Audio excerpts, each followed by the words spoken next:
Hey, what is going on, guys, and welcome back to Too Much Tech. And in today's video, we're going to be giving you guys a quick little setup update tour. I know I did one of these about maybe 2 months ago, but since then a lot of stuff has like completely changed. As far as like my mains, I've upgraded my PC, I swapped on my monitor, swapped on my keyboard and mouse, got some new additions, and I just want to give you guys an update. That way you guys say, hey, you know, what's your main, what is your 100% recommendation, what do you personally use? I will just refer to this video and you guys can see all that stuff that I personally recommend, I personally use every single day, all in one video. Answer a couple questions for you guys. Maybe you guys have some suggestions as to how we can upgrade in maybe the future, and just kind of bounce some ideas off of each other. But let's go ahead and start with some of the upgrades that I did to my PC actually within the past few months or so. So obviously you can tell that I swapped out the cooler I think back in either January or December.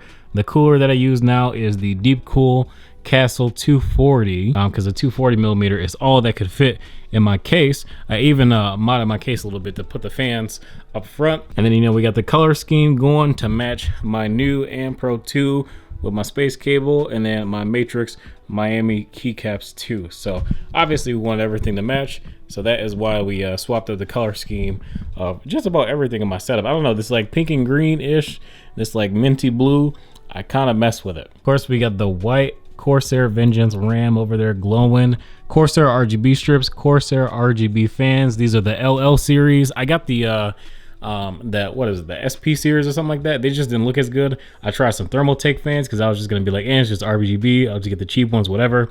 But honestly, it doesn't get any better than Corsair. Like these LL fans, just the amount of effects that you can do, the presets that you can set, is just so sick, and it's hard to unsee them once you've seen them and you kind of know what the best RGB fans are and light strips and everything. You're like, you know what, that was so easy, it's kind of worth the price, even though they're kind of expensive. If you want like a whole Corsair setup for your PC in terms of like fans and RGB, probably gonna run you somewhere in the realm of just under 200 bucks, maybe a little bit over 200 bucks depending on what you get, but it's definitely well worth the money in my personal opinion. If you guys are wondering how I get some of these overhead shots, it's because I use this Elgato multi-mount right here.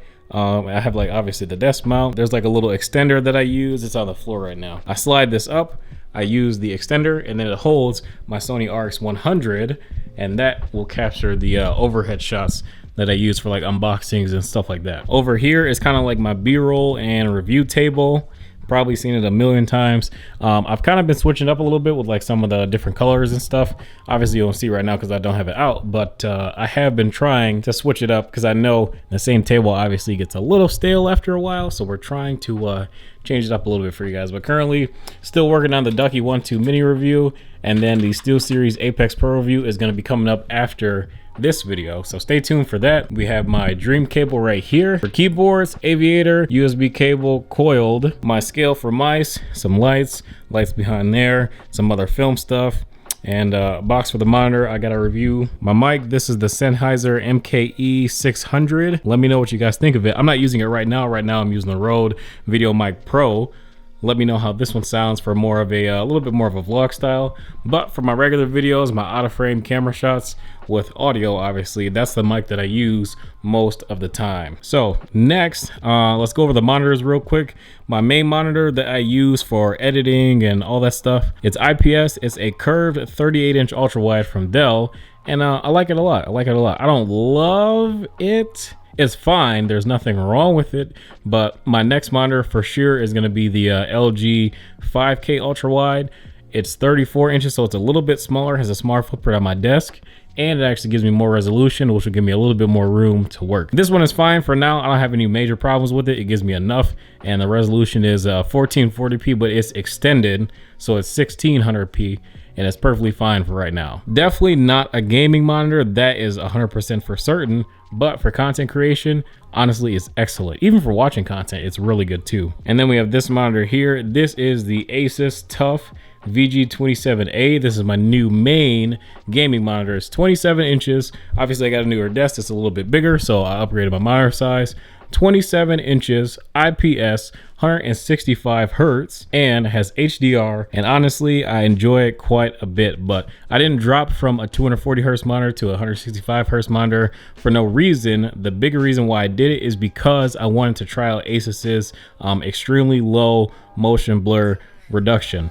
So basically, even though you turn off motion blur in game when you're playing and you move around a little bit, your monitor sometimes it'll still show a little bit of motion blur even though you have motion blur off in game. This completely gets rid of that. Now, I will say this, it does like basically turn off the HDR and it drops the brightness quite a bit, which I don't really mind because I don't play in like a pitch black room, but I also don't play like with my lights on all the time like this. So when I'm playing, the brightness to me is perfectly fine. On camera, you probably see a lot of strobing, but in real life, I don't really notice any strobing like at all. It only does that like while the ELMB sync is on, but when it's off, it doesn't strobe on camera. If you're like really sensitive to that kind of stuff, I couldn't really recommend this one. I'd say get something else like an Alienware or a different Asus monitor. If you're not sensitive to strobing, like I said, I never really notice it like at all when I'm playing games, when I'm using it. Color accuracy is pretty decent. I have a different profile for when I want to use this one. If that one's busy doing something else, I just swap the color profile on this and it works super duper good. Honestly, this is one of the best monitors I've had in a really long time. It's IPS, like I said, and the color reproduction is fantastic. You can't even change the response time on this monitor because it's always set to 1 millisecond, 100% of the time. It's dope. My new main mouse is the Game Gear XM1. I've been using a lot of mice recently, and this one, hands down, 100% is my new favorite and my new main. Like the side buttons are perfect. The buttons up top, there's very little wobble, like if any, honestly. Like the build quality of this thing is top notch. Super lightweight, it's like 74 grams. The sensor is excellent. Paracord, best paracord on any mouse, any stock mouse that is. The skates are probably some of the best skates on the market.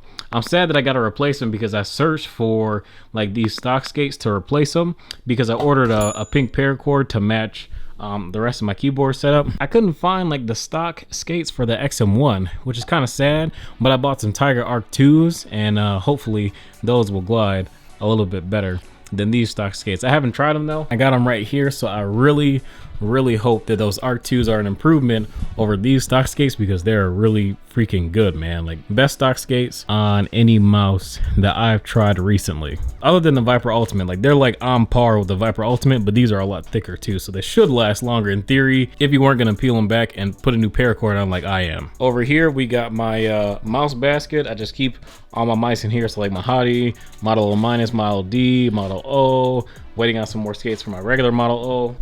Got an RGB light right here, some Colo lights over here.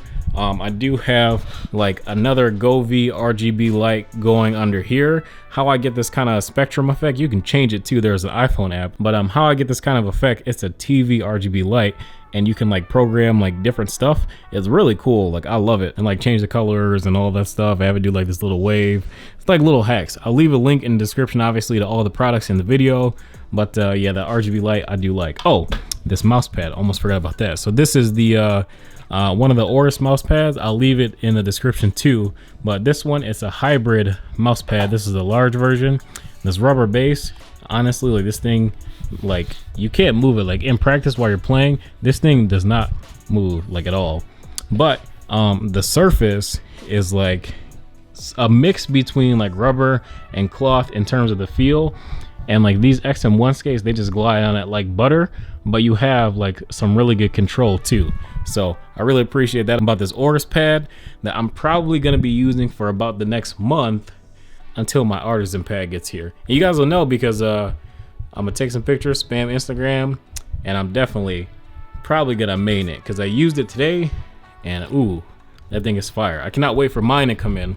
But yeah, the artisan pad is sweet and I can't wait for it to come in, but I am enjoying using this Aorus pad right now. My keyboard, this is my new custom Am Pro 2 with speed silver switches from Kale. They are lubed and filmed too, so they're like incredibly stable. There's like very little wobble like with the keys. Oh, Windows tripping. The stabilizers sound like really freaking good. Got the matching space cable. Huge shout out to them for sending me out the space cable. Aviator coiled, of course. And yeah, it just looks freaking sick, man. The chair that I use is from Easy SMX. Huge shout out to them too, because I want to say in about November, they did send this chair out for a review. And yeah, this thing is super cool. The durability has held up pretty good over the past few months as well.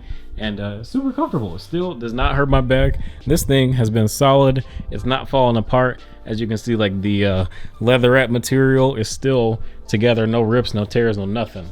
So still very happy with this chair. Like if I need another chair, I would buy this chair again with my own money, because it's so reasonably priced, especially for the quality that you get. Even though this chair is brushing with my desk right now, it's okay. I'll just move it up. That's okay, no big deal. Notepad, because I like to take note. And then in here I have all my console stuff. So Xbox One X, OG PS4, a couple of games. I got some more games like around the corner in my closet. But here's like all my controllers, Astro A50s. Still gotta post that review actually. I've been so busy, guys. Honestly, it's hard. It's hard being a YouTuber and having a real life. Sony lens, 55mm Zeiss. Trying to use this thing more because this thing is freaking sick.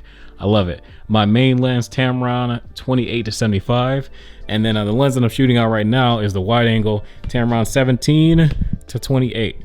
Super fire. And then for lighting, I do use one Elgato key light right now. Probably gonna buy another one at some point, but like the whole setup for the key light, like with the base and all of that stuff, it gets really expensive. Like a whole setup is about 300 bucks for a single key light, so not quite ready for that just yet, but at some point we will, because I love like the customizability with this thing, how easy it is to use. I just change the lighting temperature and brightness and stuff like that with the app that Elgato uses for the key light, and it's hands down the easiest thing for a beginner streamer, YouTuber, whatever. Freaking dope. Daily driver phone, iPhone 11 Pro with the Apple leather case. Pretty cool. I like it. I don't mind it. It's my favorite phone. Not the 11 Pro Max, because I'm kind of tired of these phones being like freaking huge. Like, I don't know. I'm kind of over it. I want them to stop being, you know, as big as a freaking iPad mini at this point. But that is pretty much it, guys. I hope you guys enjoyed this quick little setup tour. If you guys have any questions about the PC specifically, I'll leave a video to the old PC build that I did. But really, since then, all I did was I changed the cooler, changed the lights, added a PCIe 4.0 SSD, and that's about all I did to the PC. But to the rest of my desk, obviously, it's totally different. And that's it, guys. Hope you guys have a good rest of your night. If you need anything, links will be in the description below. Don't forget to drop a like and subscribe if you guys are new. And yeah, I will talk to you guys in the next video.